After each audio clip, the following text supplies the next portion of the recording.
Hallo my liewe vriende, ek sit nou hier en ek bid en ek vra vir die Here om vir my 'n skrif te gee, 'n boodskap te gee wat ek aan julle kan oordra.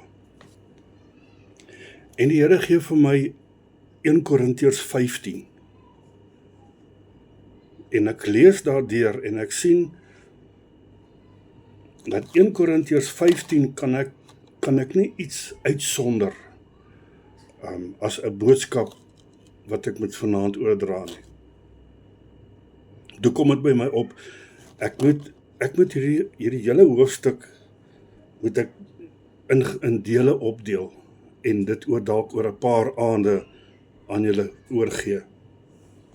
So, verdra my en wees saam met my, luister wat die woorde van die Here is, dat dit kan deurkom na julle. Goed, 1 Korintiërs hoofstuk 15 vanaf vers 1. Broeders, ek maak julle die evangelie bekend, wat ek aan julle verkondig het, wat julle ook aangeneem het, waarin julle ook staan, waardeur julle ook gered word as julle daaraan vashou, op die wyse waarop ek dit aan julle verkondig het, of julle moet vergeefs geglo het. Dit bly ons keuse, of ons vat die evangelie, ons glo dit, of ons verwerp dit, en ons weet wat is die gevolge daarvan.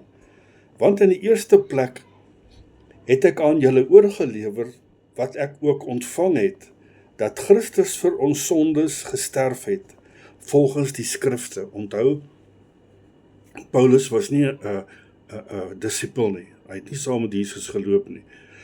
Paulus was ons kom daarby hier na vore, en ons weet, Paulus het Christene vervolg, so hy was nie 'n gelowige nie, maar die Here het hom geroep op 'n baie besonderse manier.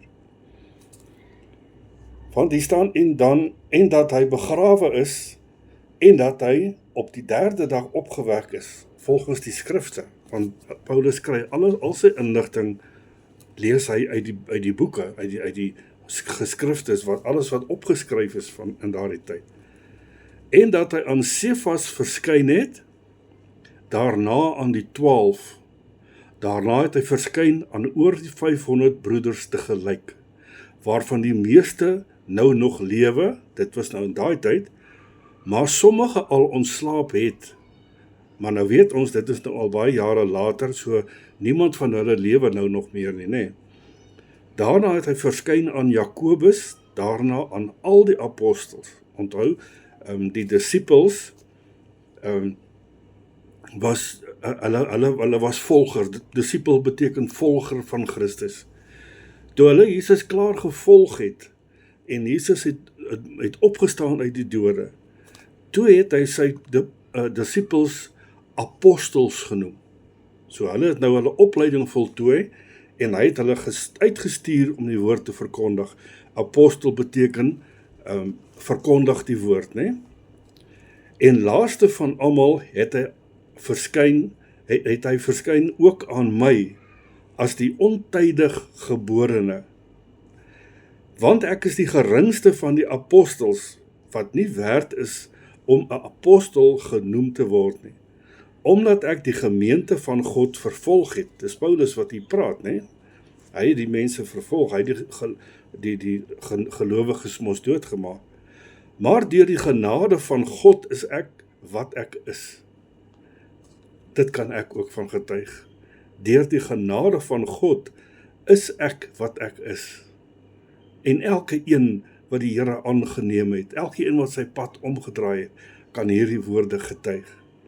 En sy genade aan my was nie te vergeefs nie, maar ek het oorvloediger gearbei as hulle almal. Nogtans nie ek nie, maar die genade van God wat met my is. Dit is absoluut van toepassing op almal van ons. Of dit nou ek of hulle is, so preek ons en so het julle geglo. As dit dan gepreek word dat die Christus uit die dode opgewek is, hoe sommige onder julle dat daar geen opstanding van die dode is nie. want daar is nog steeds mense wat twyfel. As daar geen opstanding van die dode is nie, dan is Christus ook nie opgewek nie. Want Christus is ook uit die dode opgewek nie.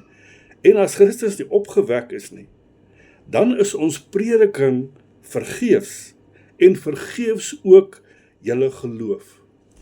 Want dit is wat ons glo. En dan word ons valse getuienis van God bevind, omdat ons teen God getuig het, dat hy Christus opgewek het.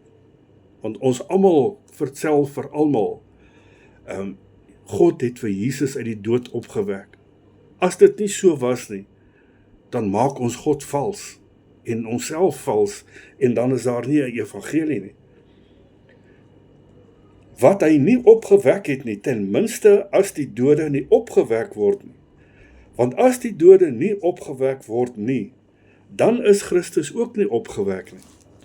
En as Christus nie opgewek is nie, dan is julle geloof nutteloos, want ons glo dat Jesus lewe. Hy is gekruisig, gesterwe, en hy is opgewek, hy lewe. Dan is julle nog in julle sonde.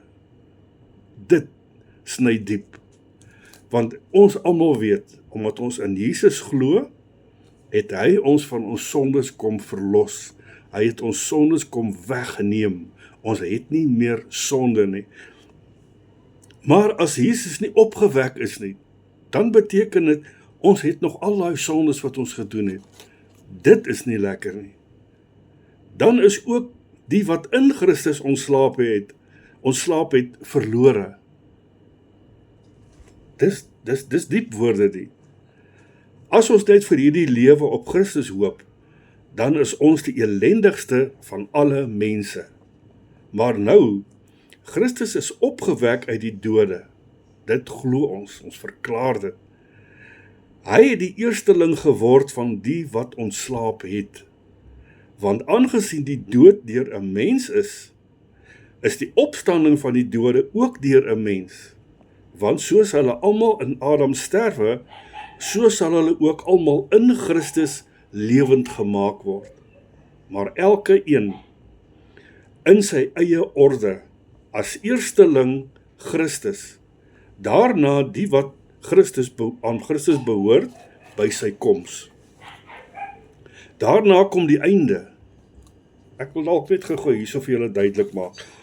Daarna die wat aan Christus behoort by sy koms. Dit is wanneer Christus op die wolke kom en sy kerk kom haal. Ons noem dit in ander plekke die wegraping, né? Nie die wederkoms nie, dit is nie daardie tyd, dit is die wegraping, wanneer Christus sy kerk, sy bruid van die aarde af kom wegvat.